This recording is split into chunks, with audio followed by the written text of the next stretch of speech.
Ketamakan dan ambisi akan menghasilkan kehancuran. Keberanian akan kebenaran akan memunculkan peradaban. Frise de la British, la fête nationale. Revolusi Prancis berawal dari sini.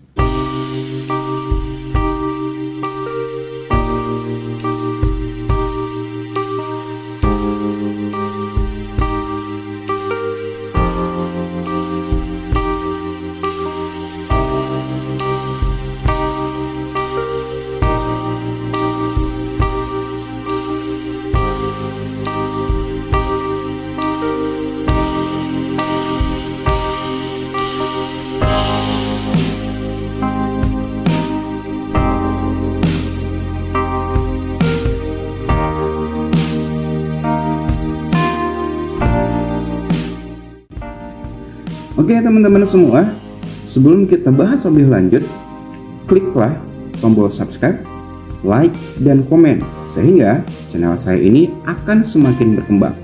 Terima kasih. Bastille adalah nama sebuah bangunan yang ada di negara Prancis.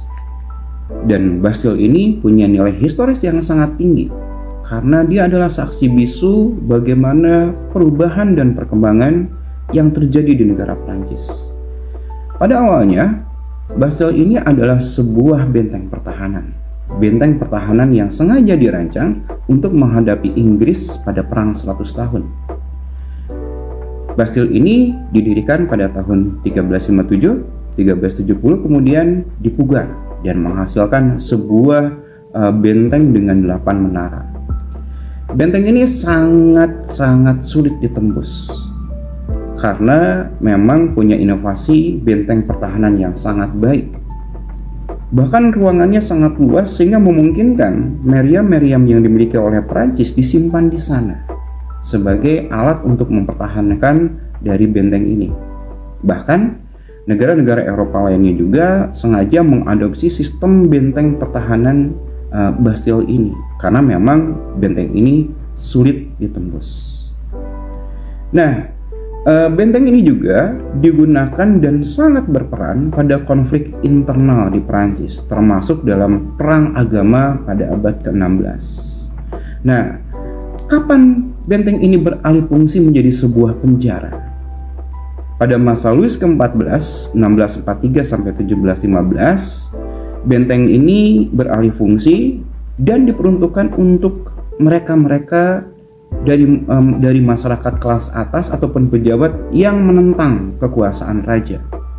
Kemudian Louis ke-15, 1715 dan 1774, juga Louis ke-16, 1774 sampai 1792 menjadikan benteng ini menjadi tahanan bagi siapapun, tidak peduli dari masyarakat kelas apa, yang memang sengaja menentang kekuasaan mereka.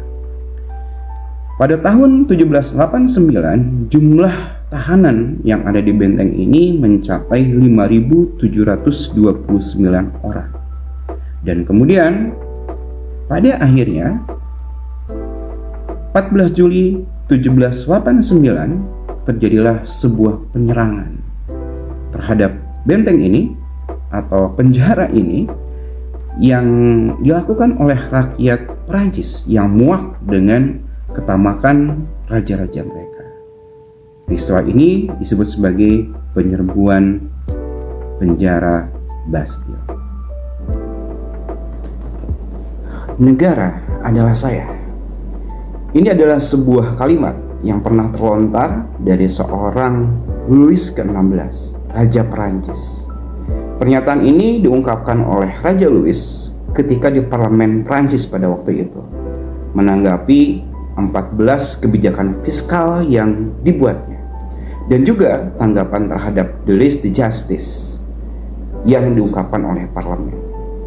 Negara adalah saya adalah sebuah ungkapan, sebetulnya ungkapan sebuah absolutisme kekuasaan tanpa batas yang pada akhirnya akan menimbulkan sebuah tirani yang menyebabkan rakyat akan mengalami kesengsaraan karena kekuasaan tak terbatas.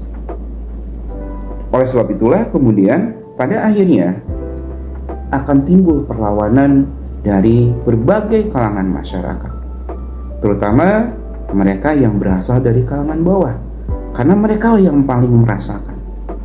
Kalaupun ada dari masyarakat kelas kedua di atas rakyat, tentu mereka juga punya kepentingan, walaupun latar belakangnya apa yang mereka rasakan dengan rakyat adalah berbeda, dan biasanya mereka akan menggunakan momen ini untuk merebut kekuasaan.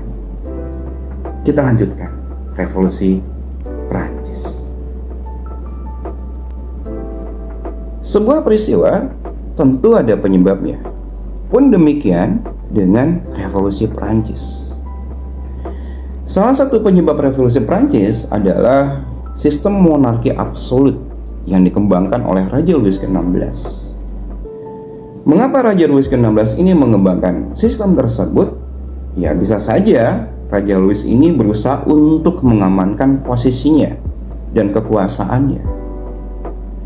Dia melindungi keluarganya ataupun orang-orang yang dicintainya ataupun kroni-kroninya.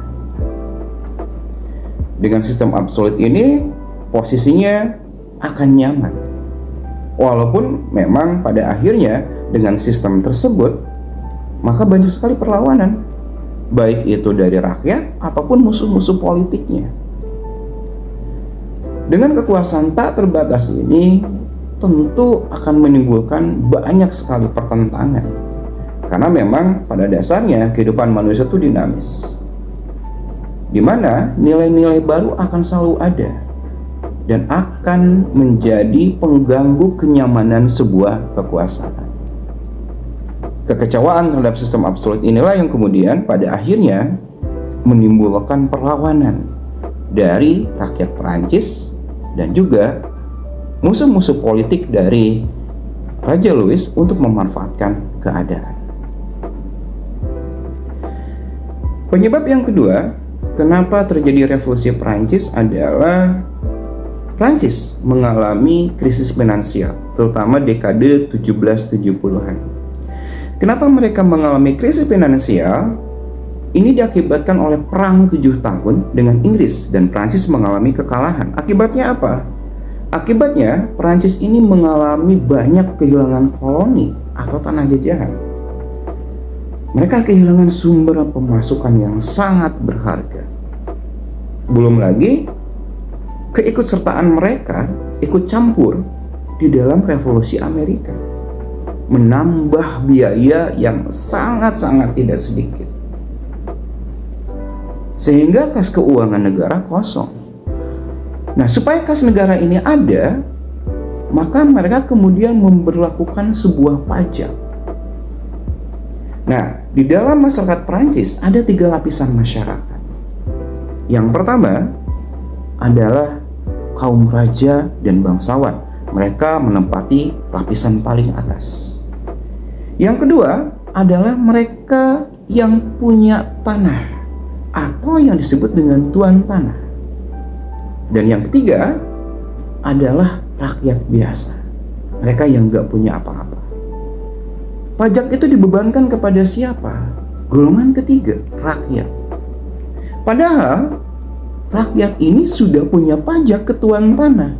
Jadi rakyat ini punya 2 pajak, satu ke negara, satu lagi ke tuan tanah. Tentu saja hal ini menimbulkan kekecewaan yang sangat dalam dari kalangan atau dari rakyat Perancis, terutama mereka yang dari kalangan bawah. Dan ini akan menjadi pemantik yang akan membuat Perancis mengalami sebuah huru-hara. Dan itu kan terjadi pada akhirnya. Itulah penyebab yang kedua. Pungutan pajak yang diberlakukan oleh pemerintah Prancis kepada rakyat Prancis yang menempati posisi kelas ketiga tentu saja menimbulkan perlawanan.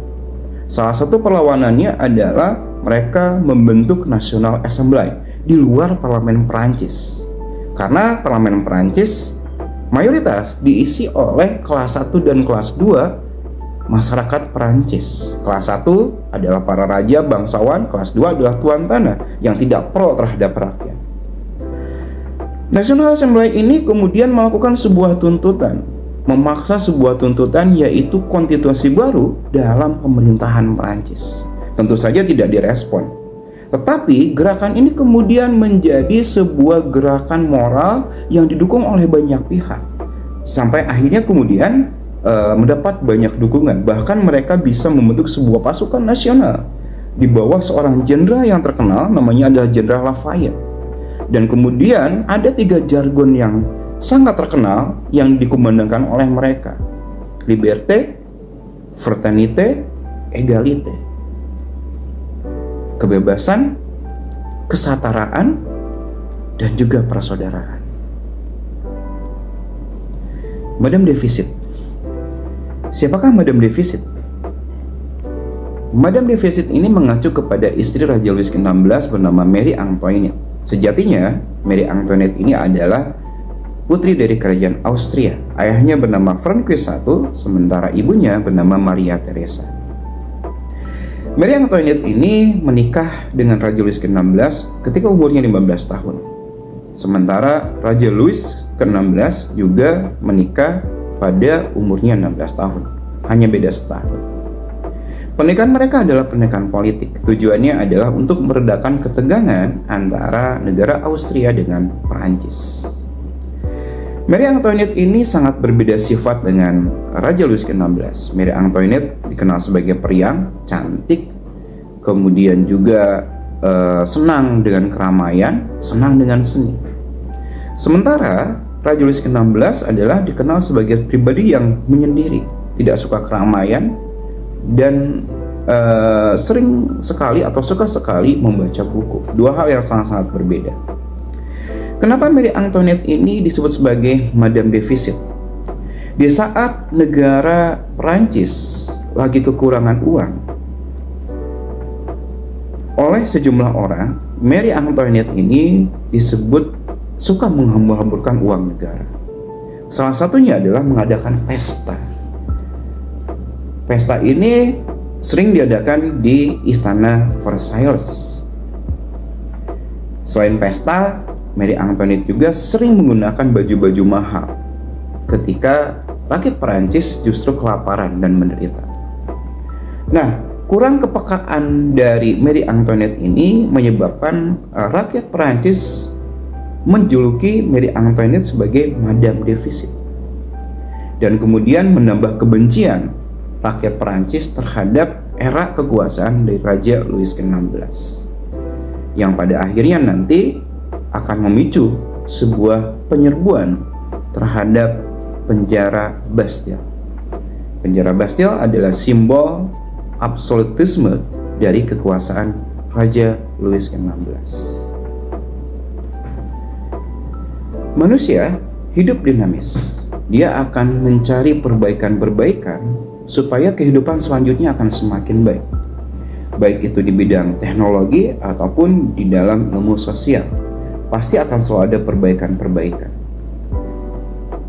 Hal inilah yang kemudian menjadi salah satu penyebab dari revolusi Prancis. Munculnya gagasan-gagasan baru ataupun ide-ide baru yang dibawa oleh para pemikir ataupun ahli ketika mendapatkan sebuah keadaan di mana keadaan itu tidak menguntungkan bagi semua orang. Banyak orang yang melakukan kritik terhadap Raja Louis XVI, walaupun kemungkinan besar mereka akan berakhir di penjara Bastille. Mereka disiksa. Tetapi para pemikir-pemikir ini kemudian tidak menyerah begitu saja. Ada sebuah ungkapan, pena lebih tajam daripada pedang. Apa yang mereka tuliskan kemudian menjadi semangat bagi rakyat Perancis untuk melakukan perlawanan. Salah satunya adalah Montesquieu dengan trias politikanya menginspirasi rakyat Perancis untuk melakukan perlawanan, untuk mengganti sistem dari monarki absolut ini. Trias politika berbicara tentang pembatasan kekuasaan yang berlawanan tentu saja dengan sistem monarki absolutisme. Selain Montesquieu, ada Voltaire. Bahkan Voltaire itu tercatat 2 kali masuk penjara Bastille. Dia sangat rajin mengkritik Raja Louis XVI dengan gagasan-gagasannya. Kemudian ada juga George Rousseau yang kemudian dia menanamkan tentang konsep demokrasi, sebuah konsep yang sangat-sangat berbeda dari konsep kerajaan ataupun monarki absolutisme, di mana keturunan yang akan meneruskan kepemimpinan. Di dalam sistem demokrasi, siapapun bisa menjadi seorang pemimpin. Nah, gagasan-gagasan baru inilah yang kemudian nantinya akan menginspirasi dan akan mengilhami rakyat Perancis untuk melakukan perlawanan, dan pada akhirnya, pada puncaknya, terjadilah penyerangan penjara Bastille, dan penjara Bastille itu kemudian direbut oleh rakyat Perancis dan berhasil menumbangkan kekuasaan monarki dari Raja Louis XVI. Raja Louis XVI dan istrinya Marie Antoinette berakhir di hukuman mati dengan cara dipenggal. Oke, teman-teman semua, itulah revolusi Perancis. Revolusi Perancis ini nantinya akan menginspirasi banyak orang, akan menginspirasi banyak negara. Salah satunya adalah negara kita Indonesia, di mana perjuangan mengusir penjajah bangsa Indonesia dan lahirnya paham demokrasi ataupun paham nasionalisme, perjuangan kebangsaan, salah satunya adalah dari sumbangan revolusi Prancis ini yang mengajarkan kesetaraan, kebebasan, dan juga persaudaraan. Revolusi Prancis juga mengajarkan banyak hal kepada kita, bagaimana kita juga harus memanusiakan manusia. Revolusi Prancis juga mengajarkan kepada kita kesetaraan. Revolusi Prancis juga mengajarkan kepada kita tentang perjuangan, tentang kerja keras, tentang fokus untuk mencapai sesuatu dengan nilai-nilai kemanusiaan. Revolusi Prancis juga mengajarkan kita empati. Empati kepada semua orang dan lingkungan kita, sehingga kita bisa hidup dengan damai. Terima kasih, sampai jumpa di lain waktu. Channel Pema Buni, ciao.